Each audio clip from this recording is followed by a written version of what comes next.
Hello students, welcome back to the channel. हम class 10th वालों के लिए वन शॉट वीडियो सीरीज लाए हैं जो लास्ट मिनट में रिवीजन का काम करेगी। तो इस क्लास को हम सबसे पहला चैप्टर केमिस्ट्री का chemical reaction and equation dedicate करेंगे, जिसको हम 20 से 22 मिनट में इस चैप्टर को खत्म करेंगे ताकि आपका क्विक रिवीजन हो सके। तो चलें स्टार्ट करते हैं first chapter chemical reaction and it's equation.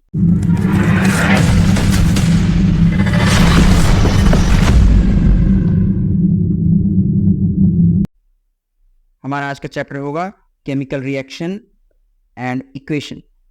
Chapter की स्टार्टिंग में मैं बताऊं, अगर सबसे पहले बात करूं तो केमिकल रिएक्शन क्या होती है।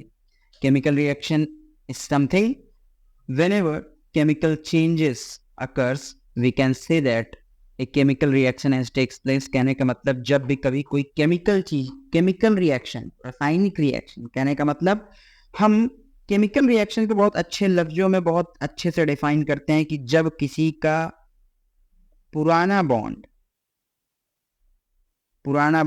टूट जाए और नया बॉन्ड बन जाए।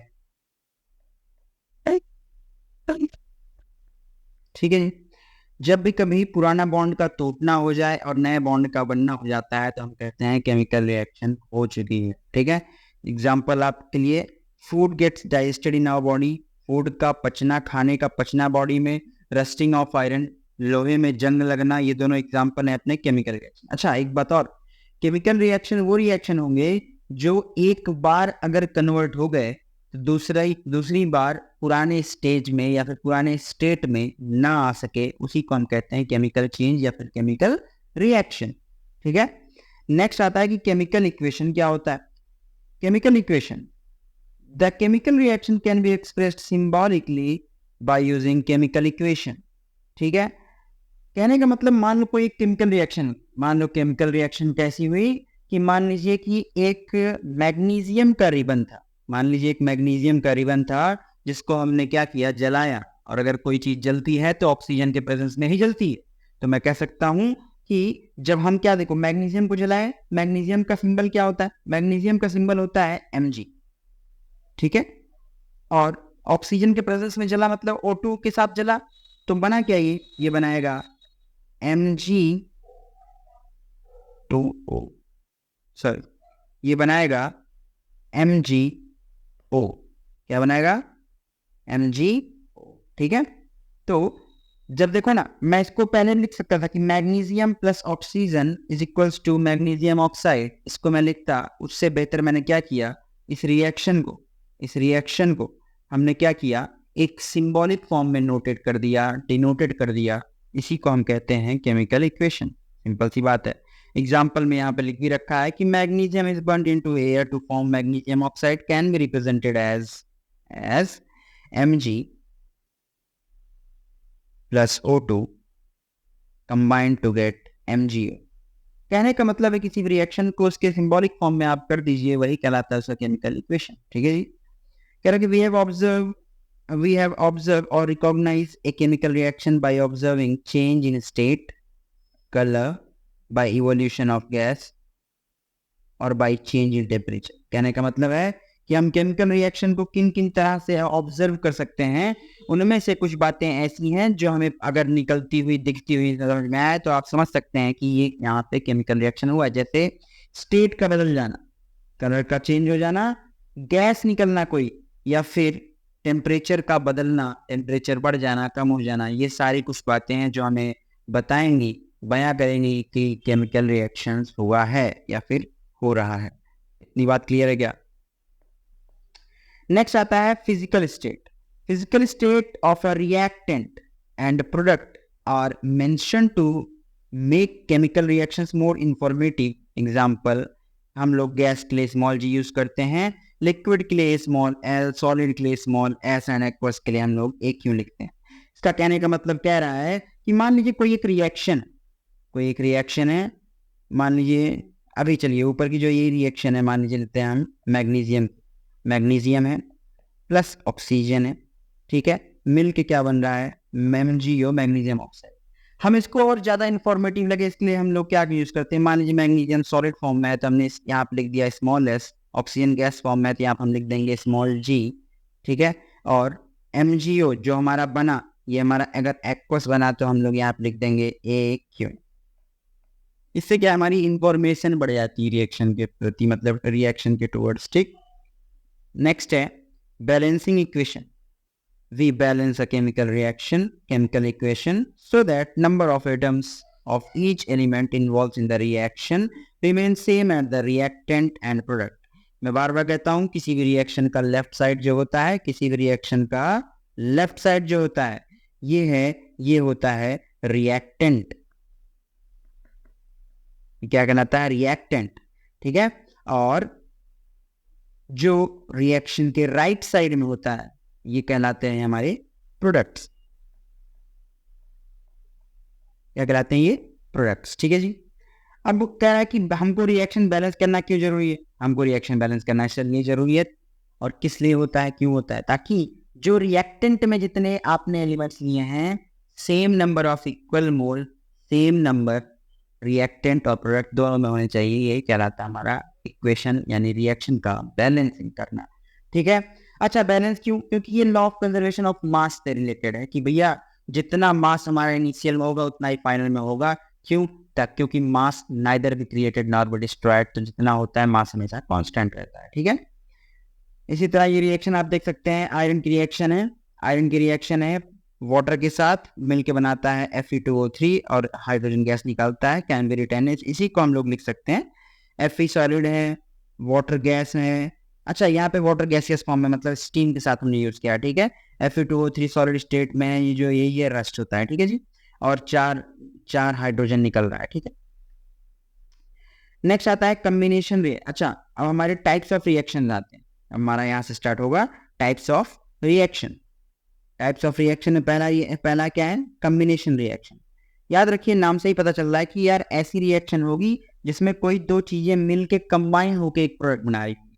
रिएक्शन इन विच टू और more than two substance combine to form a new single substance.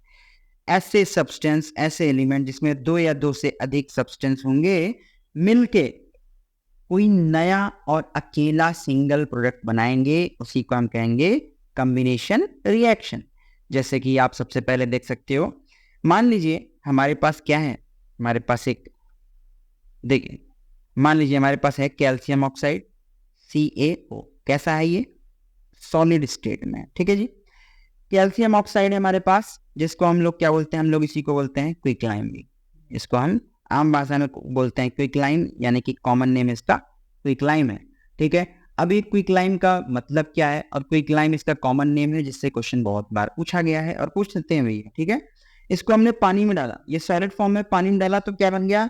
अब ये पानी में हमने डाला इसके साथ, अच्छा ये इसमें थोड़ा सा मिस प्रिंट दे दिया है, एक सेकंड रुकिएगा।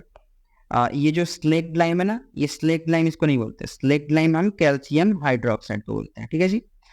तो कहने का मतलब, जब हमने CaO कैल्शियम ऑक्साइड सॉलिड था, पानी में डाल दिया तो एक सेमी सॉलिड सब्सटेंस बन गया, जिसको हम लोगों ने बोला कैल्शियम हाइड्रोक्साइड। इसको इसका केमिकल नाम तो हो गया कैल्शियम हाइड्रोक्साइड, कॉमन नेम हो गया इसका स्लेक्ट लाइम, ठीक है जी। तो देखो ना, यहाँ पे दो चीजें मिलके, दो चीजें कंबाइन होके एक अकेली सिंगल चीज बना रहे हैं, यही तो है केमिकल कॉम्बिनेशन रिएक्शन का बेस्ट एग्जांपल। यहाँ पे कह रहा है कि calcium hydroxide is a slaked lime, is used for white washing wall, it reacts with carbon dioxide to form calcium carbonate to give shiny finish of the wall. अब आप समझिएगा मेरी बात। आपने दुकान से क्या लाया? आपको घर में दीवार में पुतैया करवानी थी, तो आपने दुकान से लाया पाउडर फॉर्म में क्या चीज? पाउडर फॉर्म यानी कि सॉलिडिफाइड फॉर्म में क्या है? पाउडर फॉर्म में क्या है? पेंट है, ठीक है। पाउडर फॉर्म में आपने क्या लाया? वॉल प्लस, वॉल पुट्टी वगैरह कुछ लाया आपने, ठीक है। अब उसको ऐसे ही सूखा पाउडर तो दीवार में फेंक नहीं देंगे, दीवार में लगेगा नहीं, तो उसमें हमने क्या डाला? पानी डाला। इट मीन्स हमने क्या किया? हमने दुकान से लाया CaO कैल्शियम ऑक्साइड, जो पाउडर फॉर्म में था, ठीक है। अब इस CaO में हमने क्या डाल दिया? पानी डाल दिया। क्यों भैया पानी क्यों डाला हमने? पानी इसलिए डाला ताकि वो क्या हो सके, सेमी सॉलिड चीज बन सके, जिससे हम ब्रश की हेल्प से दीवार में पुतैया कर सके। तो हमने इसमें पानी डाला, और पानी डाल के क्या किया? हमने कर दिया पुतैया। जैसे हमने पानी डाला तो ये सेमी सॉलिड बन गया, ये बन गया CaOH का होल ट्वाइस, ठीक है, कैल्शियम हाइड्रोक्साइड बन गया, ठीक। अब ये कैल्शियम और हाइड्रोक्साइड, जैसे हम ताजा ताजा पेंट करते हैं, अगर आप हाथ से तुरंत ऐसे कर दोगे तो पेंट निकल जाएगा, लेकिन अगर आप 1-1.5 घंटा 2 घंटा बाद देखोगे ना तो वो चीज नहीं निकलेगी, अब स्टिक हो जाएगी। क्यों?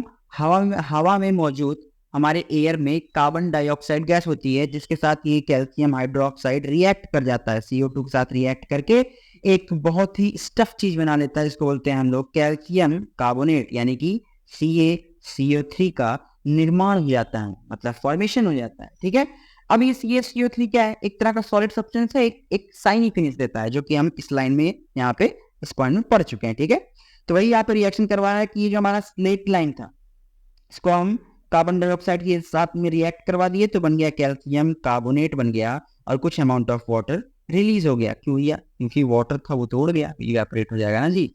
सही है क्या?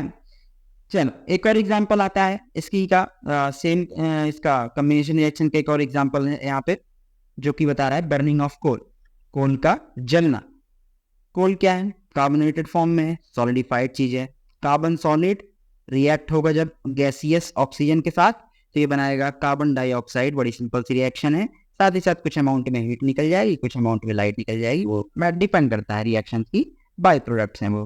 ठीक है, फॉर्मेशन ऑफ वाटर क्या है? Formation of water, hydrogen H2 मिलेगा O2 के साथ, तो बनाएगा 2 मोल ऑफ H2O, जो कि लिक्विड स्टेट में होगा।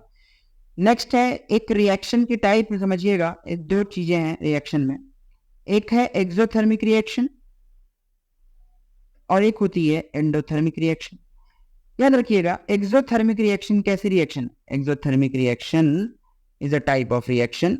याद रखिएगा, एक्सो जो है, एक्सो वर्ड का मतलब है बाहर, यानी कि आउटसाइड, आउटसाइड बाहर, और थर्मिक का मतलब होता है टेम्परेचर। थर्मिक का मतलब क्या है जी? टेम्परेचर।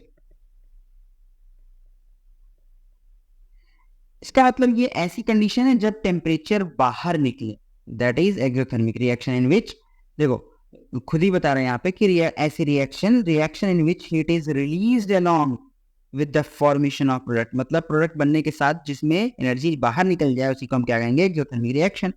एग्जाम्पल हमने ले लिया मिथेन। मिथेन को जब हम जलाते हैं ऑक्सीजन के साथ, तो ये क्या देता है? CO2 गैस निकालेगा और कुछ अमाउंट में वाटर भी निकल जाएगा। ठीक है, अच्छा एक और है, respiration is also an exothermic reaction. Respiration क्या है? रेस्पिरेशन एक ऐसा प्रोसेस है जो कि हम लाइफ प्रोसेस में पढ़ चुके हैं, जिसमें हम ग्लूकोज को यूज करके ATP बनाते हैं। ठीक है जी, तो respiration is also an exothermic reaction. Decomposition reaction of vegetable matter is into compost. अच्छा, वेजिटेबल मैटर्स का डिकम्पोजिशन मतलब तोड़ देना भी एक तरह का क्या है? एक्सोथर्मिक रिएक्शन ही है। तो इसी के साथ साथ नेक्स्ट रिएक्शन आती है, हमने पहला टाइप पढ़ लिया कॉम्बिनेशन रिएक्शन, सेकंड टाइप हमारा आता है डिकम्पोजिशन रिएक्शन। डिकम्पोजिशन रिएक्शन कैसी रिएक्शन है? डिकम्पोजिशन रिएक्शन एक ऐसी टाइप की रिएक्शन है, अब इसका उल्टा कर दो कॉम्बिनेशन का। कॉम्बिनेशन में दो चीजें मिलके एक चीज बना रही थी, यहाँ पे एक अकेली चीज होगी जो दो भागों में टूट जाएगा।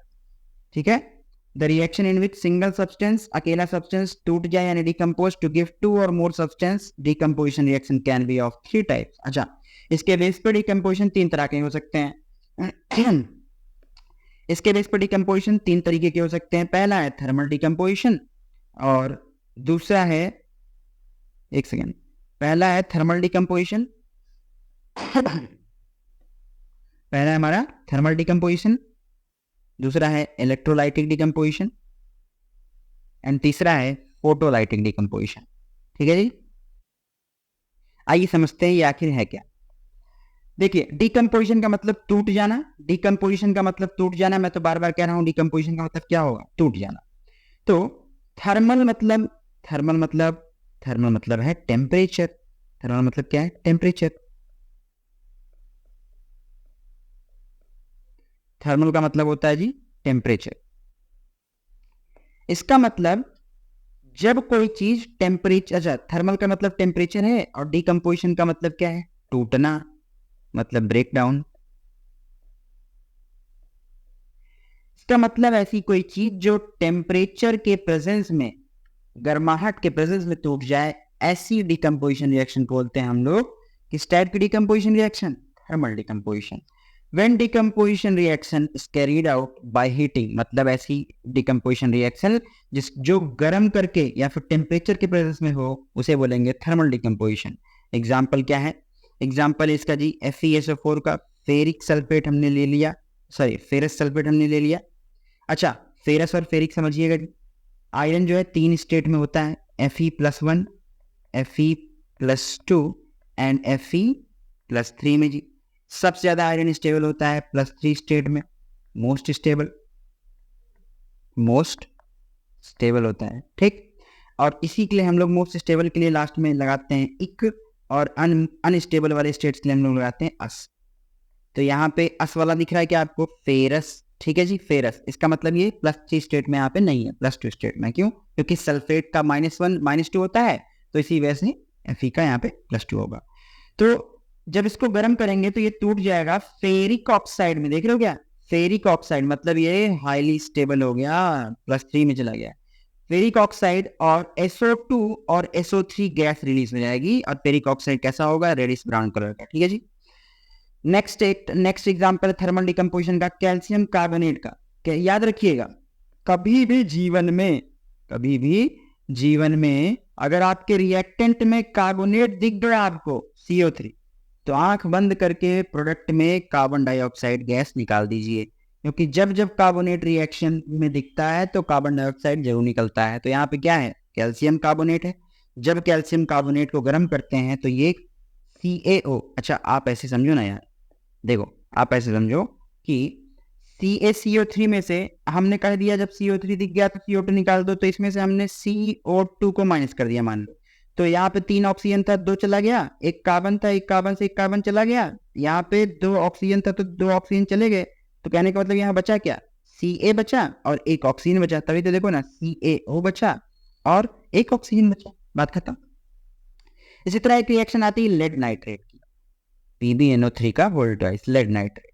लेड नाइट्रेट को जब गर्म करते हैं हम तो ये टूटती है किसमें, लेड ऑक्साइड यानी PbO में, और NO2 में, जिसको हम लोग बोलते हैं नाइट्रोजन डाइऑक्साइड, और ऑक्सीजन गैस यहाँ से रिलीज हो जाती है। PbO क्या है, लेड ऑक्साइड है, किस कलर की होगी, ब्राउन कलर की होगी। और NO2 क्या है, नाइट्रोजन डाइऑक्साइड, डाई मतलब दो ऑक्सीजन तो डाइऑक्साइड, ठीक है जी। नेक्स्ट डिकम्पोजिशन का टाइप है इलेक्ट्रोलाइटिक। इलेक्ट्रो मतलब इलेक्ट्रिसिटी, लाइटिक मतलब तोड़ देना। देखो इलेक्ट्रोलाइटिक, इलेक्ट्रो का मतलब होता है इलेक्ट्रिसिटी, इलेक्ट्रो का मतलब क्या होता है जी, इलेक्ट्रिक। लाइटिक का खुद ही लाइटिक मतलब होता है टूटना, ब्रेक। और डिकम्पोजिशन का मतलब ये हम लोग पढ़ रहे हैं, टूटने वाली रिएक्शन। तो ऐसी रिएक्शन जो लाइट के प्रेजेंस में टूट जाए उसको हम लोग बोलते हैं electrolytic decomposition. When a decomposition reaction is carried out by electricity, जब कोई डिकम्पोजिशन रिएक्शन इलेक्ट्रिसिटी के प्रेजेंस में टूट जाए। आप देखो ना, हमने क्या किया, एक वाटर ले लिया, ठीक है, वाटर में हमने दो मतलब की ग्रेफाइट की रॉड डाल दी, ठीक है, 2 ग्रेफाइट की रॉड डाल दी। एक है एनोड, एक है कैथोड। एनोड होता है हमेशा पॉजिटिव और कैथोड होता है हमेशा नेगेटिव, ठीक है जी। जैसे हमने इसको 6 वॉट की बैटरी से कनेक्ट किया और स्विच को ऑन कर दिया, तो देखो ना, वाटर में मौजूद नेगेटिव चार्ज कहाँ जाएगा, एनोड पे। मतलब ऑक्सीजन नेगेटिव होता है तो पॉजिटिव पर अटैक करेगा, एनोड पॉजिटिव है तो ऑक्सीजन पॉजिटिव पर इकट्ठा हो जाएगा, कैथोड नेगेटिव है तो इस पे हाइड्रोजन चला जाएगा, यानी कि हाइड्रोजन पॉजिटिव होता है इसलिए, ठीक है। तो देखो ना, H2O को हमने इलेक्ट्रिसिटी के प्रेजेंस में तोड़ दिया तो ये टूट गया हाइड्रोजन और ऑक्सीजन में, सही है क्या। नेक्स्ट आता है हमारा फोटोलाइटिक डिकम्पोजिशन। फोटोलाइटिक आप समझ सकते हो कि फोटो का मतलब क्या है, फोटो का मतलब होता है लाइट। फोटो का मतलब क्या है, फोटो का मतलब है लाइट, और लाइटिक का मतलब वही टूट जाना, ठीक है जी। मतलब फोटोलाइटिक का मतलब है कि जब लाइट के प्रेजेंस में कोई चीज टूट जाए उसे बोलते हैं फोटोलाइटिक। और डिकम्पोजिशन का मतलब तो होता ही है टूटने वाली reaction. When decomposition reaction is carried out by light, ठीक है जी। यहाँ पे हमने AgCl सिल्वर क्लोराइड को लिया, सनलाइट की प्रेजेंस में रखा तो सिल्वर अलग हो गया और क्लोरीन अलग हो गई, सिल्वर ग्रे कलर का अलग हो गया, ठीक है। इतनी बात क्लियर है। चलिए, तो यही बेकार रिएक्शन है सिल्वर ब्रोमाइड की भी, जो सिमिलर रिएक्शन होगी AgBr को भी सनलाइट में रखोगे तो सिल्वर और ब्रोमीन अलग हो जाएगा, ठीक है। अच्छा एक बात और थी, कह रहा है कि the order of 2 reactions are used in black and white photography. हाँ जी, सिल्वर क्लोराइड और सिल्वर ब्रोमाइड की रिएक्शन फोटोग्राफी में भी यूज होती थी, जो पहले की रील्स बनती थी ना, अभी वाली नाचने वाली रील नहीं। नेक्स्ट आती है हमारे पास एंडोथर्मिक रिएक्शन, जो मैंने अभी बताया था, एक्सोथर्मिक बताया था, मतलब ऐसी रिएक्शन जिसमें हीट बाहर निकले, तो यहीं पे एंडोथर्मिक है। एंडो का मतलब अंदर, थर्मिक मतलब टेम्परेचर। ऐसी रिएक्शन जिसमें टेम्परेचर देने की जरूरत पड़ रही है। Reaction which requires energy to form heat, light or electricity are called endothermic reaction. Sorry, I can't help with that.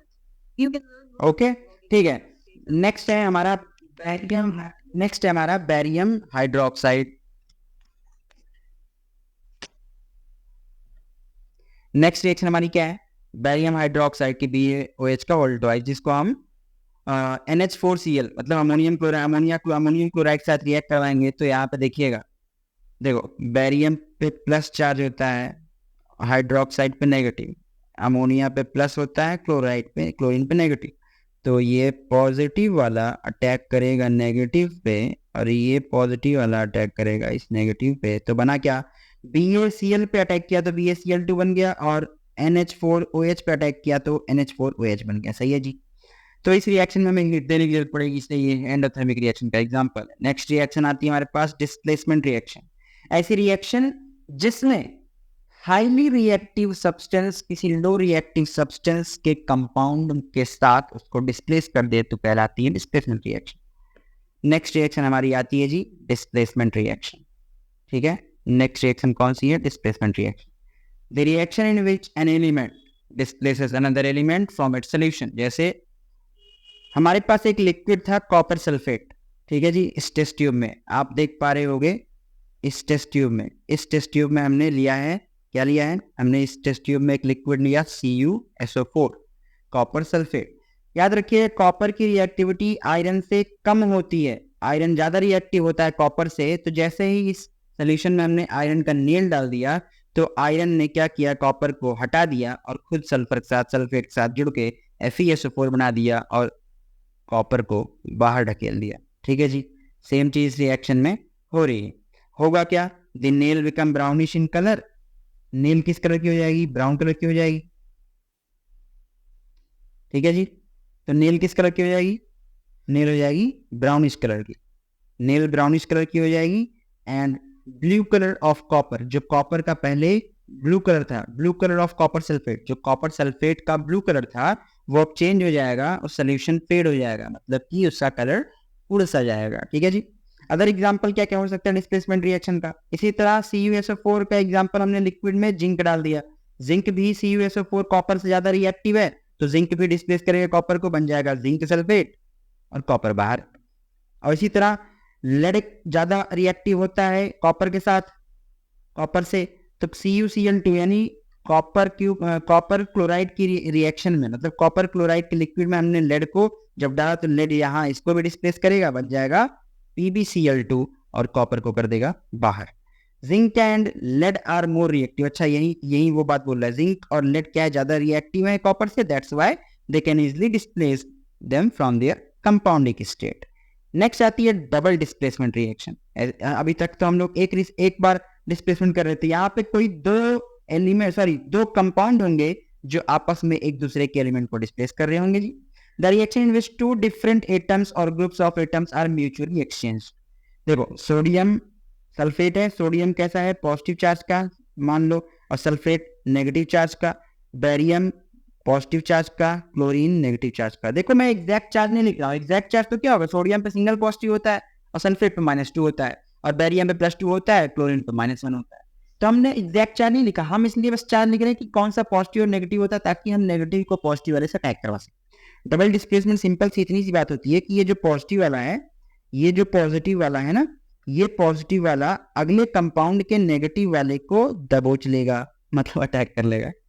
और सेकंड है कि ये वाला पॉजिटिव जो है इस वाले एलिमेंट के नेगेटिव को अटैक कर लेगा। तो बना क्या? सोडियम यहाँ पे Cl के साथ गया तो बन गया NaCl, और यहाँ पे बैरियम सल्फेट साथ आया तो बन गया barium sulphate. Simple as that. कह रहा है if white substance is formed due to the above reaction, the insoluble substance is called precipitate। अच्छा, इसी रिएक्शन में इसी रिएक्शन में एक सफेद व्हाइटिश सब्सटेंस बनता है जिसको हम लोग बोलते हैं पीपीटी। पावर पॉइंट प्रेजेंटेशन नहीं बोलते, इसको बोलते हैं प्रेसिपिटेट। मतलब ऐसा चीज नीचे मिल जाए, बैठ जाए, जो कभी डिसॉल्वेबल ना हो। तो प्रेसिपिटेशन रिएक्शन क्या है? प्रेसिपिटेशन रिएक्शन क्या है? Any reaction that produces a precipitate is called precipitation reaction. Simple सी बात है, जिस रिएक्शन में भी प्रेसिपिटेट मिले उसे प्रेसिपिटेशन रिएक्शन बोलेंगे। बेस्ट एग्जांपल आपकी बुक में दिया होता है लेड नाइट्रेट का, यानी PbNO3 का होल ट्वाइस। लेड नाइट्रेट को जब हम रिएक्ट करवाते हैं Ki बोले तो पोटेशियम आयोडाइड के साथ, तो ये बनाता है वही सिंपल बात, ये पॉजिटिव ये नेगेटिव, ये पॉजिटिव ये नेगेटिव एक दूसरे पे अटैक करेंगे, बनाएगा लेड आयोडाइड और पोटेशियम नाइट्रेट बना लेगा। नेक्स्ट आती रिएक्शन, अच्छा नेक्स्ट बात आती है ऑक्सीडेशन की। आखिर ऑक्सीडेशन क्या होता है? आपके लेवल पे मैं बात करूं तो ऑक्सीडेशन ऐसा प्रोसेस है जब दो बातें हो जाएं। क्या क्या हो जाए? जब ऑक्सीजन का एडिशन हो जाए तब भी ऑक्सीडेशन कहलाएगा, या तो हाइड्रोजन निकल जाए तब भी ऑक्सीडेशन कहलाएगा। Oxidation is gain of oxygen और लूज ऑफ हाइड्रोजन। ठीक है, देखो कॉपर पहले अकेले था, कॉपर के साथ ऑक्सीजन जुड़ गया, कॉपर में जब हमने ऑक्सीजन को जान डाल दिया तो गर्म होके क्या बन गया? CuO बना लिया, कॉपर ऑक्साइड बना लिया। इतनी बात क्लियर है क्या? इतनी बात क्लियर है? तो वही कह रहे हैं कि when copper is heated a black colour appears. ठीक है, if this CuO is reacted with hydrogen gas then again Cu become brown and reverse reaction takes place. यानी कॉपर ऑक्साइड है, इसमें हमने हाइड्रोजन को रिएक्ट करवा दिया इससे, तो क्या करेगा? हीट करेंगे तो कॉपर फिर से अलग हो गया और पानी निकल गया। इतनी बात क्लियर है क्या? अब समझो हुआ गया। देखो पहले कॉपर ऑक्सीजन के साथ था, अब कॉपर अकेला है, यानी ऑक्सीजन यहाँ पे रिमूव हो गया। ऑक्सीजन का निकल जाना क्या कहलाएगा? हाइड्रोजन। आपका ऑक्सीजन निकलने का, ऑक्सीजन रिमूव हो जाए तो हमारा क्या आता है? रिडक्शन। या फिर देखो यहाँ पे ऑक्सीजन क्या है साथ में था, यहाँ पे निकल गया तो क्या कहलाएगा? कॉपर के रिस्पेक्ट में यहाँ पे कॉपर के साथ क्या हो गया? कॉपर के साथ हो गया रिडक्शन। लेकिन हाइड्रोजन अकेले था, हाइड्रोजन के साथ कौन जुड़ गया? ऑक्सीजन। तो हाइड्रोजन के रिस्पेक्ट में इसका हो गया क्या? ऑक्सीडेशन। मतलब सिंपल सी बात है, ऑक्सीडेशन अगर करवाना है तो हाइड्रोजन निकाल दो, ऑक्सीजन जोड़ दो। रिडक्शन करवाना है तो हाइड्रोजन जोड़ दो, ऑक्सीजन निकाल दो। इतनी बात क्लियर है क्या? इतनी बात क्लियर है? चलिए आगे देखते हैं रिडक्शन। जैसा कि हमने इसी में दोनों बात बता दी, लेकिन अब फिर भी अलग से देख लेते हैं रिडक्शन क्या होता है। रिडक्शन, रिडक्शन क्या है? Reduction is the loss of oxygen और गेन ऑफ हाइड्रोजन। बिल्कुल उसी का उल्टा हो गया। ठीक है, या तो रिडक्शन के लिए आप क्या करवा दो, या तो रिडक्शन के लिए हाइड्रोजन जोड़ दो या तो ऑक्सीजन निकाल दो। जैसा कि ये वाली जो रिएक्शन थी मैंने बताया, इस रिएक्शन में हमको दोनों चीज मिल गया। ऐसी रिएक्शन जिसमें रिडक्शन और ऑक्सीडेशन दोनों होगी उसको हम लोग बोलते हैं रेडॉक्स रिएक्शन। ठीक है, अब नेक्स्ट हम बात करते हैं रेडॉक्स रिएक्शन की। रेडॉक्स रिएक्शन, रेडॉक्स रिएक्शन क्या है? देखें, the reaction in which reduction and oxidation takes place simultaneously, एक साथ हो। देखो कॉपर को आपने हाइड्रोजन के साथ हमने रिएक्ट किया तो क्या बना? देखो कॉपर के साथ पहले ऑक्सीजन मौजूद था, आगे चल के कॉपर के साथ ऑक्सीजन नहीं है। इट मींस ऑक्सीजन कॉपर का साथ छोड़ दिया तो कॉपर निकल गया। अब कॉपर का रिमूवल, सॉरी ऑक्सीजन का रिमूवल कहलाता है रिडक्शन। तो कॉपर के साथ ऑक्सीजन था, बाद में निकल गया, मतलब इसके साथ क्या हो गया? रिडक्शन हो गया। और हाइड्रोजन पहले अकेला था, अब हाइड्रोजन के साथ कौन आ गया? ऑक्सीजन आ गया, तो ऑक्सीजन का एडिशन हो गया, और ऑक्सीजन के एडिशन को हम लोग बोलते हैं ऑक्सीडेशन। इसी तरह जिंक है, जिंक को हमने किसके साथ डाल दिया? कार्बन के साथ डाल दिया, तो क्या बना? Zinc plus CO, carbon monoxide, और NO2 मतलब कि मैंगनीज डाइऑक्साइड, या फिर मैग्नीशियम ऑक्साइड बोलो। मैग्नीशियम ऑक्साइड को हमने रिएक्ट करवा दिया HCl के साथ, तो क्या बनाएगा? MnCl2, मैंगनीज क्लोराइड, वाटर और क्लोरीन अलग हो गया। नेक्स्ट हमारा लास्ट आता है, क्या है? कोरोजन। लास्ट टॉपिक हमारा क्या है? कोरोजन। आखिर कोरोजन क्या होता है जी? देखिए कोरोजन एक ऐसा प्रोसेस है, कोरोजन इज एक ऐसा प्रोसेस है when a metal is attacked by substance around it such as moisture, acid etcetera. Corrosion का मतलब यार कोई चीज टूट जाना, मतलब कोई चीज कोराइड हो जाना, उसको उसी को तो हम लोग कहते हैं कोरोजन। ठीक है, जब मॉइस्चर या एसिड की प्रेजेंस में कोई चीज खराब हो जाए या फिर उसकी एक लेयर उड़ जाए या फिर उसमें डिस्ट्रक्शन हो जाए तो उसको हम लोग बोलते हैं कोरोजन। एग्जाम्पल क्या है जी, reddish brown coating on iron, यानी आयरन पे जब आप लोहे को बरसात के दिनों में बाहर रख दोगे तो क्या होता है, वहां पे मॉइस्चर एक ब्राउनिश कलर का एक जंग लग जाता है, इसको हम लोग बोलते हैं रस्ट। रस्ट का फॉर्मेशन क्या होगा, वो रस्ट लगा तो आप उसको हट तो जाएगा सैंड पेपर से, लेकिन उसकी आयरन की एक लेयर चली गई, ठीक है, उसकी डेंसिटी कम। सेकंड इसका एग्जांपल है black coating on silver, silver पे ब्लैक कोटिंग का आ जाना। ठीक है, नेक्स्ट हमारा लास्ट टॉपिक होता है इस चैप्टर में रेंसिडिटी। रेंसिडिटी का मतलब जब खाद्य पदार्थ खाना आप चावल ओवल गर्मियों के दिनों में बाहर रख दो, भूल जाओ, अगले दिन आप देखोगे कि उसमें से एक अजीब सा एक ऑर्डर आ रहा है, अजीब सा एक स्मेल आ रही है। वो क्या हो गया, आपका खाना ऑक्सीजन के साथ रिएक्ट कर गया, बैक्टीरिया लग गए उसमें। व्हेन अ फैट, जब कोई वसा वाली फैट एंड ऑयली चीज, fat and oils are oxidised they become rancid and their smell and taste change. जब कोई भी फैट या ऑयली चीज रिएक्ट कर जाए या फिर ऑक्सीडाइज कर जाए, ठीक है, तो ऐसी चीजों में एक दुर्गंध, बोले तो बैड स्मेल आने लगती है। इसी बैड स्मेल की वजह से ये खाना हम बोलते हैं खराब हो गया, और इसी प्रोसेस को हम लोग कहते हैं कि रेंसिडिटी। रेंसिडिटी को हिंदी में बोलते हैं, हिंदी वाले बच्चे बासीपन बोलते हैं। ठीक है, अच्छा इनके लिए हम क्या कर सकते हैं, इनके लिए हम एंटीऑक्सीडेंट्स यूज कर सकते हैं। अच्छा एंटीऑक्सीडेंट क्या है, देखो antioxidants are added to food containing fats and oils. ऐसे फूड प्रोडक्ट्स में जिनमें हम एंटीऑक्सीडेंट्स ऐड कर देते हैं, तो ऐसे चीजों को हम लोग बोलते हैं एंटीऑक्सीडेंट का एडिशन। इससे क्या होता है, इससे क्या है, खाना खराब नहीं होता, इससे क्या है, सेल्फ लाइफ बढ़ जाती है। आपने कभी चिप्स का पैकेट, आपने चिप्स तो खाया ही होगा, चिप्स के पैकेट में आप कहते हो उसमें हवा भरी होती है, जी वो हवा नहीं, वो नाइट्रोजन गैस होती है। कौन सी गैस होती है, नाइट्रोजन, नाइट्रोजन गैस होती है, ताकि वो उसकी सेल्फ लाइफ बढ़ सके, ज्यादा दिन तक वो चल सके, कहीं खराब कम हो। ठीक है, अब देखिए इंपॉर्टेंट बात क्या है कि एक्सरसाइज आपके एनसीईआरटी से बेस्ड एक्सरसाइज के कुछ 1 मार्क्स क्वेश्चंस हैं जो आप देख लीजिए, ये आपका काम है। इसको ये क्वेश्चंस अगर आप करके जाएंगे तो डेफिनेटली इन्हीं क्वेश्चन से क्वेश्चन आने वाले हैं इन्हीं, ठीक है, एग्जाम में आपके 1 मार्क्स से क्वेश्चन देखिए कितने हैं, 1 मार्क्स के 10 क्वेश्चन हैं, सारे सिंपल सिंपल क्वेश्चन हैं। आप इसको जरूर सॉल्व करिए, फटाफट स्क्रीनशॉट लीजिए इसका। ठीक है, what happen when milk is left at room temperature during summer. भाई खराब हो जाता है क्योंकि उसमें मतलब कि बैक्टीरिया, वही ऑक्सीडेशन वाला प्रोसेस है, right. Chemical equation of magnesium bond, ये तो हमने सबसे पहले ही बता दिया कि मैग्नीशियम जब ऑक्सीजन के साथ रिएक्ट कर लेगा तो बना लेता है मैग्नीशियम ऑक्साइड MgO। ठीक है, substance undergo chemical reaction produce simple product, right type of reactions. कितनी टाइप की रिएक्शंस अभी मैंने बताया, 4 टाइप की मेनली। कंपोजिशन को रिएक्शन कॉम्बिनेशन बोलते हैं या फिर एडिशन रिएक्शन बोलते हैं। ठीक है, सेकंड डिकम्पोजिशन रिएक्शन होती है, थर्ड है डिस्प्लेसमेंट, चौथी है डबल डिस्प्लेसमेंट, पांचवी आपकी रेडॉक्स, ऑक्सीडेशन, रिडक्शन, रेडॉक्स, अलग अलग तरीके।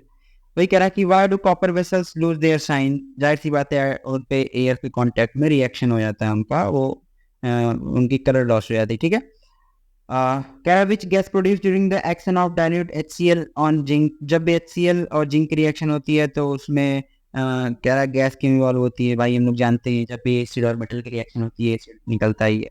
ठीक है, ग्रेन्यूल्स होते हैं वो मतलब ठीक है वो डिस्प्लेस कर देता है हाइड्रोजन, हाइड्रोजन को डिस्प्लेस कर देता है, क्योंकि देखो ना मैंने बताया ना जिंक की रिएक्टिविटी ज्यादा किससे, H से, तो ये निकाल देगा बाहर, बन जाएगा ZnCl, zinc chloride plus hydrogen को बाहर निकाल देगा। ठीक है जी, नेक्स्ट है हमारा Fe2O3। Fe2O3 प्लस 2Al की रिएक्शन के अंदर reaction is an example of this type of reaction. कैसी रिएक्शन का एग्जांपल है ये आप कर लो फटाफट, name type of reaction, energy absorb. कुल मिला के 1 नंबर के 1 नंबर क्वेश्चंस ये हैं, और ये रहे अपने 2 नंबर के क्वेश्चंस। ठीक है, 2 नंबर के क्वेश्चंस हैं और 2 नंबर के 6 क्वेश्चंस हैं, और डिटेल्ड क्वेश्चंस हैं 2 क्वेश्चन डिटेल्ड। ठीक है, ये पीडीएफ तुरंत मिल जाएगा आपको, आप डिस्क्रिप्शन में जाओ, ये पीडीएफ आपको वहीं मिल जाएगा, प्लीज इतना करके जाओ, आपका एग्जाम बहुत अच्छा जाएगा, एक क्वेश्चन नहीं खराब होगा, एक ही क्वेश्चन नहीं गलत होगा, इस बात की मेरी गारंटी है। ठीक है, मिलते हैं आपसे नेक्स्ट शॉर्ट वीडियो में 10th क्लास के बच्चों के लिए। टिल देन आप लोग अच्छे से पढ़ाई करिए, ध्यान रखिए अपना, मिलते हैं नेक्स्ट वीडियो में। Thank you so much.